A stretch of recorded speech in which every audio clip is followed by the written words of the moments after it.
Suspense.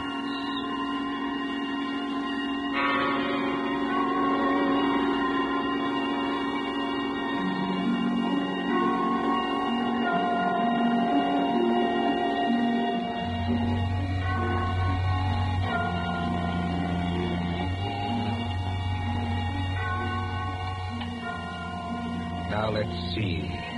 Suspect, suspectant, suspend. Here we are. Suspense. The condition of mental uncertainty, usually accompanied by apprehension or anxiety. Fear of something which is about to occur, as do not keep me any longer in suspense. For our story of suspense tonight, we invite you to enjoy The Devil in the Summer House by John Dixon Carr.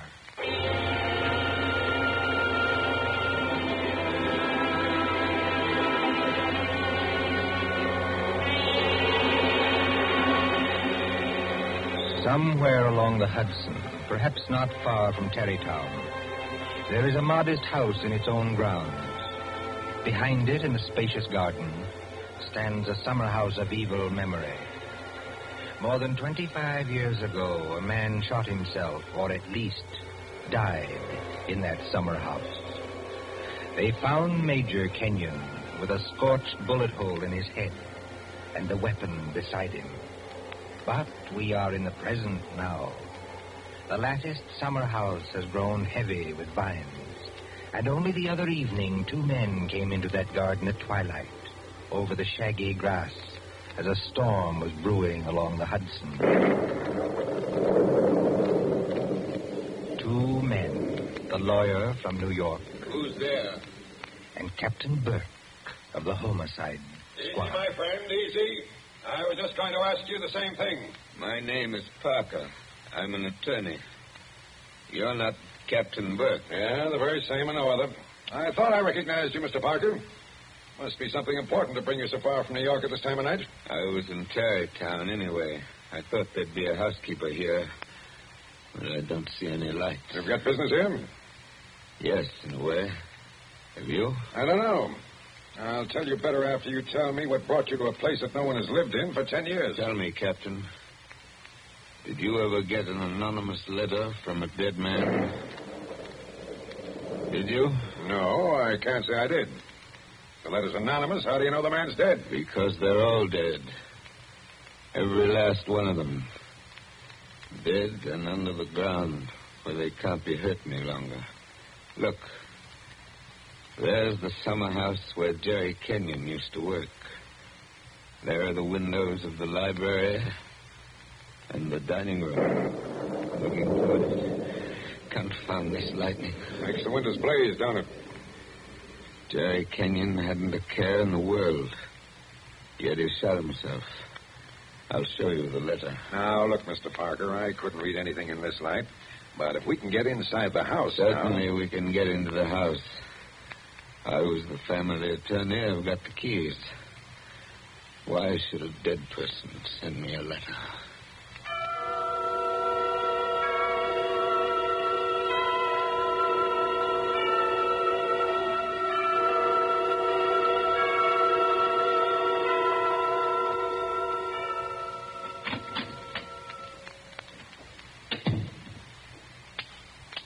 No lights working, eh?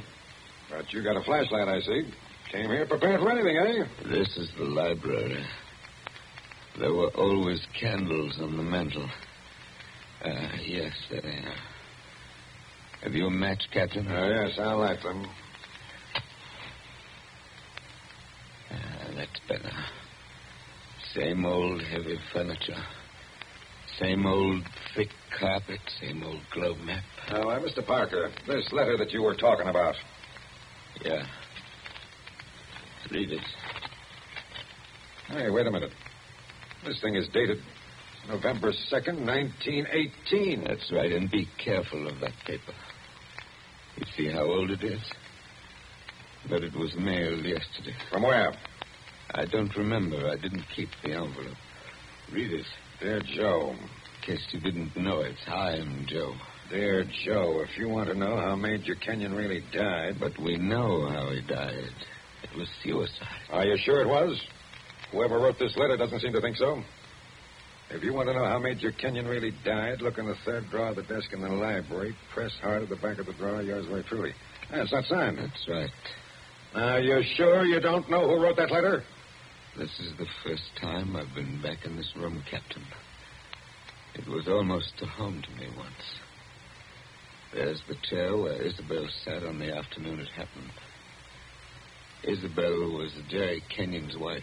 Beautiful woman. There's the door that the maid let me in by that afternoon. You know, Captain, seems to me they're all here tonight. Who? We stand beneath the sounding rafter, and the walls around us are bare as they echo our peals of laughter. It seems that the dead are there. Yet we stand to our glasses steady. You know it? I was in my school reader. Now, how does the rest of it go? Yet we stand to our glasses steady and drink to our comrades' eyes. Here's a glass to the dead already. Hurrah for the next that dies. Excuse me, Captain. I don't know what's come over me talking that way.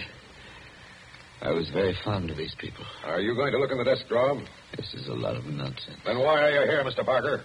Jerry Kenyon was always a happy man. At least that's what I always thought. Big, boisterous fellow. Yeah? He had a good position with Vitaton. You know, the phonograph company. Yeah, sure, I know. But he'd just been made a major in the Army. 1917. There was a war on then, too, if you remember. I remember. To make the world safe for democracy. Old days. Old heartaches. Old memories. I remember that blazing hot day in August. And all the windows were up. I remember this room. And Isabel, that was Jerry's wife, sitting in that chair, knitting. I remember...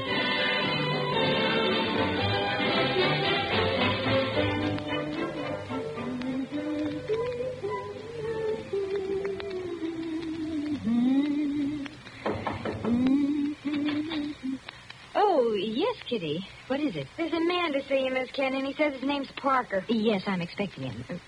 Show him in, please. All right, ma'am. So I take your knitting in your knitting bag? Why should you take my knitting? I don't know, Miss Kenyon. I just wondered. You can come in now. Thank you.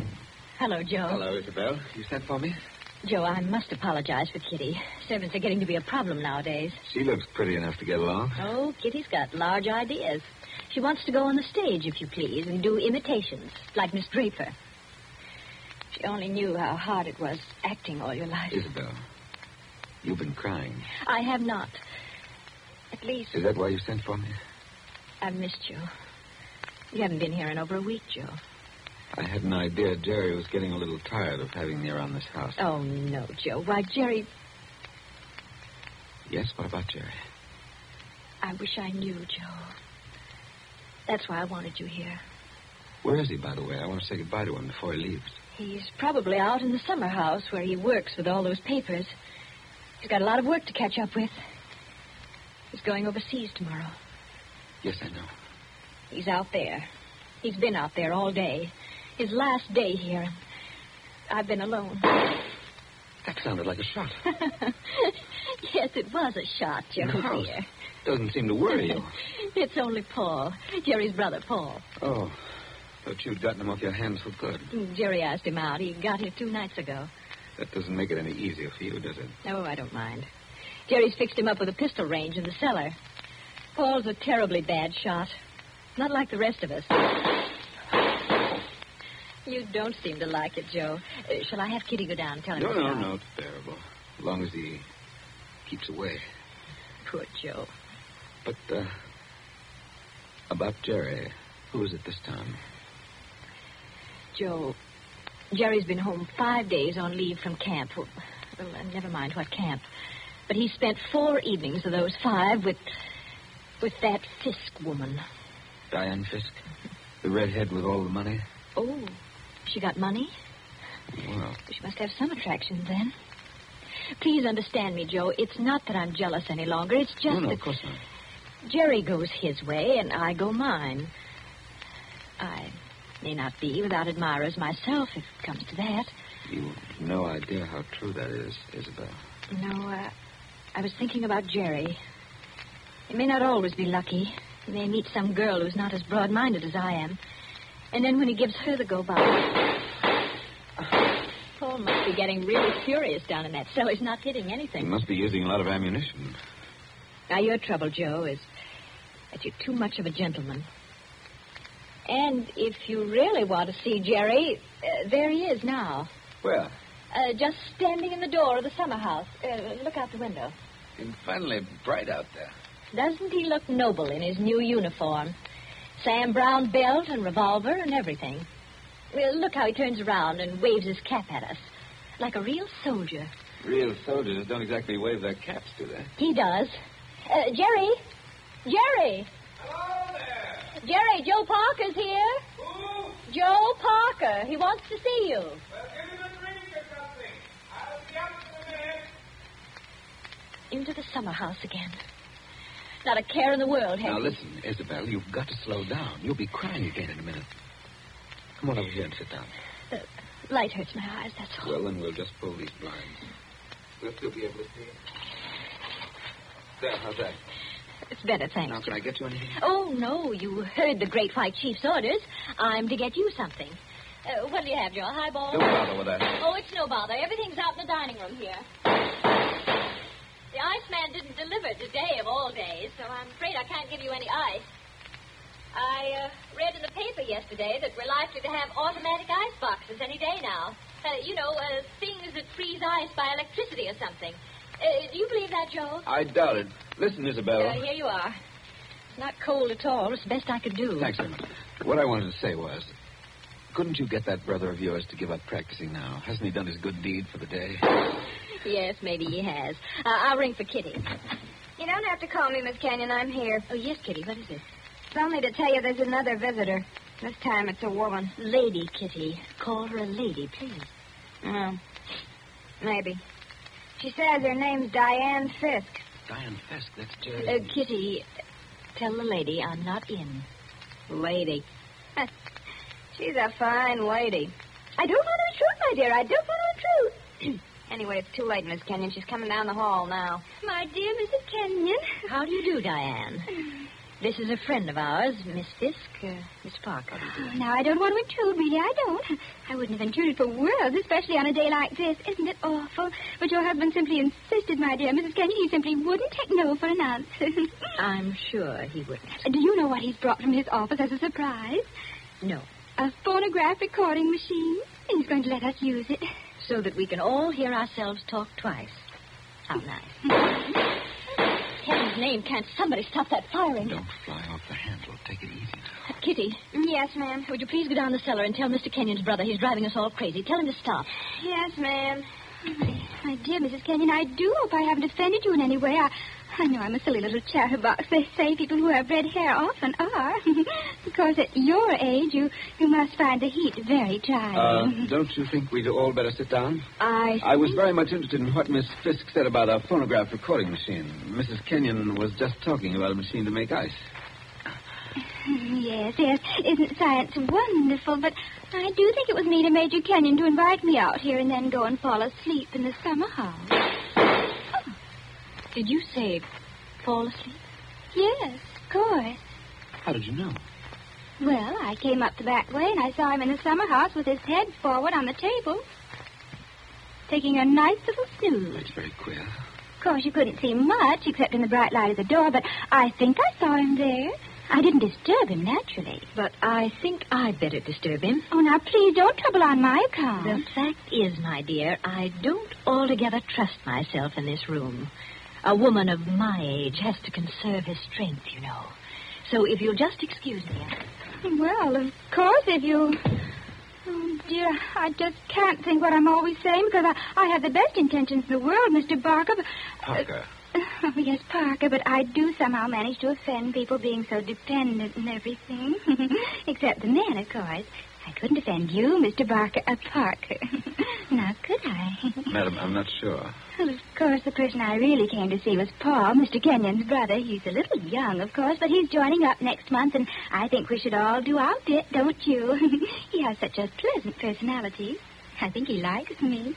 Why, if he walked in at that door this minute... Now, how am I ever going to get any place? Someone's always interrupting my revolver practice just when I'm getting to the point where I can... Oh. Why, Paul... Good Lord, are you here again? You're a very untidy object, Paul.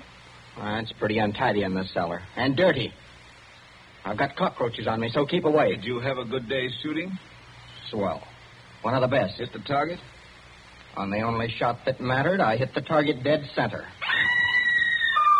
That sounded like Isabel. I think it was Isabel. Why have you got those blinds down? Get them up. What is it? What's wrong with you? What are you looking at through that window?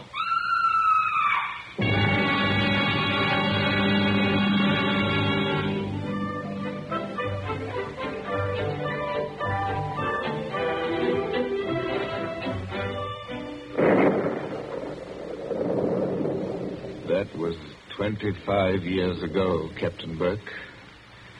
We found Jerry Kenyon lying across the table in the summer house. He'd shot himself through the head with his own revolver from the holster. It was lying on the floor beside him. Shot us, all right. I see. When Isabel found him, he'd been dead about half an hour. The doctors proved that, did they? Yes, that shot had been fired against his head. The front of his uniform cap was powder burned where the bullet entered. There's no doubt about that. None at all. We never noticed the real shot Because that young lad was shooting off guns like a maniac in the cellar. Precisely. Now they're all dead. By accident, illness, they're all gone. Isabel Kenyon died less than a year afterwards. I think she died just because she was so fond of Jerry. I suppose you've guessed my little secret. Oh, I think I can sort of read between the lines. You were in love with Isabel Kenyon, weren't you? Yes. Well, these things happen. I never let her see it, you understand? Women know, pretty generally. So, they're gone. The youngest of them. And I'm left alone with old tunes, old ghosts, wondering why the fellow ever killed himself. Why? Why? And this morning, out of a clear sky, I get a letter saying, if you want to know how Major Kenyon really died, look in the third drawer of the desk in the library. But I tell you, we know how he died. Well, aren't you going to do it? Naturally. I've got a key somewhere here that fits the drawer. Now, listen, Mr. Parker. In my father's country, in Ireland, they got a saying that when a man's going to commit suicide... I thought of doing that, too. Then the devil comes in and takes him by the hand and talks to him. They say you can see the devil as plain as I see you, just before you pull the trigger. The devil must have been in the summer house that afternoon, then. Oh, no, he wasn't. What do you mean? Major Kenyon didn't kill himself. He was murdered. My dear Captain Burke, the police covered all that at the time. Everybody had an alibi. They did they? Well, think of what I've told you. Isabel and I were together all the time.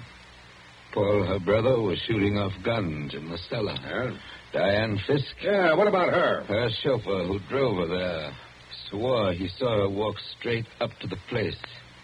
She passed the summer house, but didn't stop there. Well, that checks. Even Kitty the maid could prove she'd never stirred out of the house until just a minute or so before Isabel went herself. Oh, and why did the maid have to leave the house at all? She was taking Jerry the black coffee he drank every afternoon. He'd already been dead half an hour then. And that, my dear Captain, disposes of everybody. Well, now listen, Mr. Parker. You're a good guy, and I'm not going to hold out on you any longer. You see, I say Major Kenyon was murdered because I know he was murdered. By an outsider? By one of the people in the house. That's impossible. Is it? Well, why don't you open that desk drawer and see? What time is it? It's 7:45. 7:45, and I haven't got much time. For what? Holy St. Patrick, will you open that drawer? If it's waited 25 years, my friend, it can wait a minute more. I've got the key somewhere in this bunch of keys. Everything the same. Paul never altered when he inherited. Same old desk, same old phonograph, same old... I think this is the key. Yeah, it opens. There's nothing here except one or two old newspapers. Everything very dirty. The letter says to press hard at the back. Now, have you tried that? Doesn't seem to. Yes, by George, it does work. Well? There seems to be a movable back on a hinge. Well, what's inside? Some sort of flat, brown paper parcel sealed with wax. And about as dirty as it can get. Open it, man. Open it. I'm going to. It's a phonograph record. There's a plain white label. Something on it written in pencil. I don't see too well nowadays without my glasses. Here, give it to me. I'll read it to you. Go on. A record of how I killed Jerry Kenyon. Say, don't you get it, Mr. Parker? This is the real goods. The murderer's going to tell us his own story 25 years later. Be careful. Whatever you do, don't drop it. Well, you seem to be interested enough now. I don't say I'm not interested. I say I can't believe it. You know, when you were talking about the dead coming back and that kind of thing, you sure started giving me goose pimples. But that's just what it is, a dead person. Now, there's the phonograph. Put that record on. Let's hear what the ghost says. Any of them could have made the record, of course. The apparatus was all here. Don't just stand there by the phonograph. Want to work? Yes, it works. Is it wound up? Yes, it's wound up. Here goes. Now, look, Mr. Parker. Whose voice do you think it's going to be? I don't know. Now, I want to warn you. The voice you're going to hear from there... Please, be quiet. Listen. I've started it up. Well, speak up. Who killed Jerry Kenyon? I killed him, Joe, dear. Isabel. I'm sorry about it, Joe, but I had to have you for an alibi. And you were so terribly easy to It's fool. only a phonograph record, man. Don't look at it as if it was alive. You said you and I were always together, Joe, but that wasn't quite true. I left you to go into the dining room and mix a highball, remember? Yes. And I was carrying my big knitting bag. Remember that, too? And there was something else in it besides knitting. I'm an awfully good revolver shot, Joe. I told you we were all good except Paul. And the back windows of the dining room face the same way as the back windows of the library. Thank you, Isabel. Thank you. Jerry was in the summer house. I made a sign to him from the window, and he came to the door there. In bright sunlight, 50 feet away. Again, Isabel. Joe, don't you know what August heat is in a wooden summer house? Didn't anybody see that no man would be wearing a cap inside on a day like that? Jerry had taken his cap off before he went into the summer house. We saw him do it. He was bareheaded when he came to the door. So I lifted the revolver and shot him through the head. Then I dropped the gun back in my knitting bag and went back into the library with your drink. Isabel. Don't talk back to the thing, There man. was You'll drive me something else screwy. in my knitting bag, too. I had to use it. It was a duplicate of Jerry's army camp with a powder-burned hole already fired through it in the place I wanted. Very clever of you, Isabel. So I've been the goat for 25 years. I waited for some time and then slipped out to find the body. I fitted the new cap over Jerry's head in place where it ought to go. I put the old cap in my knitting bag. I took his revolver out of the holster and kept it. The gun that I used, I dropped on the floor beside him. So I proved it was suicide. You see? You proved it to me. Joe, listen, I'm very sick. They tell me I'm going to die. You are dead. Joe, I'm afraid. I'm going out in the dark, and I don't know what's there. Don't go away, Isabel. Come Joe. on. Just for a minute. Okay, I've had just about enough of this. Joe, I want you to tell everybody about it. I want you to tell them how a poor, crazy woman couldn't stand that man any longer, and how... There. It's cut off, and it's going to stay cut off. Thank you. I've heard about enough, too. But you can't arrest her now, my friend. You can't arrest her now. After hearing that, I'm not going to arrest anybody. Tell me, Captain. Did you know what was on the record? No. That's why I had to hear it. I knew about it, but I wasn't sure what it had to say. But so help me, I never guessed how hard it would hit you. Man, don't you get it even yet? Yes, I get it. Oh, no, you don't. You don't see anything. That was how the fake suicide was managed, yes. That's just how it was all done, bar one or two little things. Only... Only what? Only it wasn't Isabel Kenyon who committed the murder. Did I hear you correctly? You did? This is another one of your little jokes, I imagine.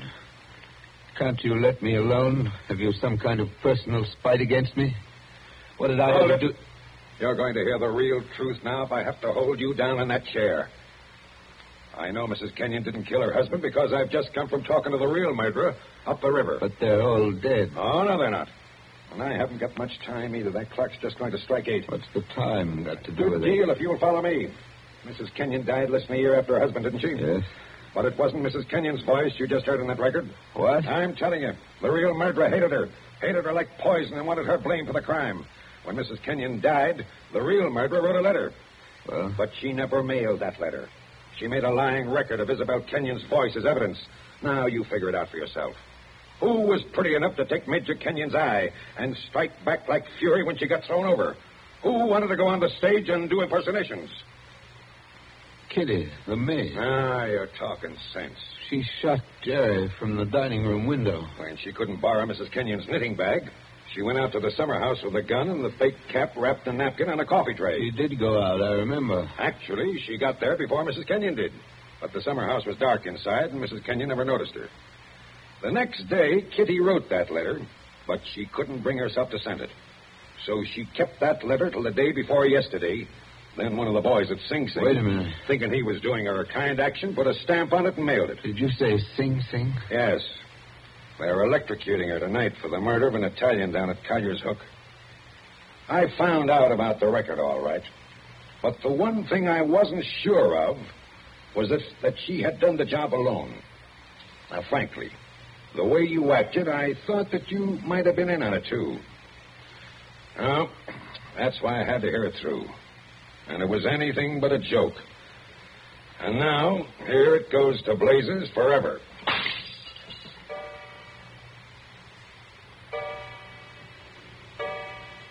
Eight o'clock. Now she's dead.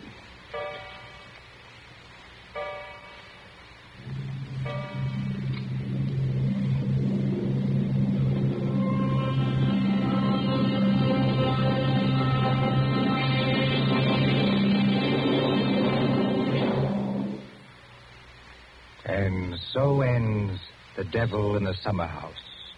Tonight's story of suspense.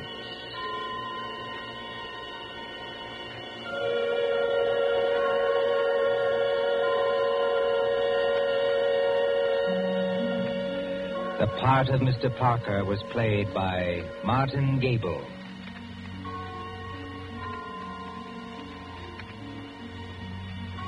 Again next Tuesday at 9:30 p.m. Eastern Wartime.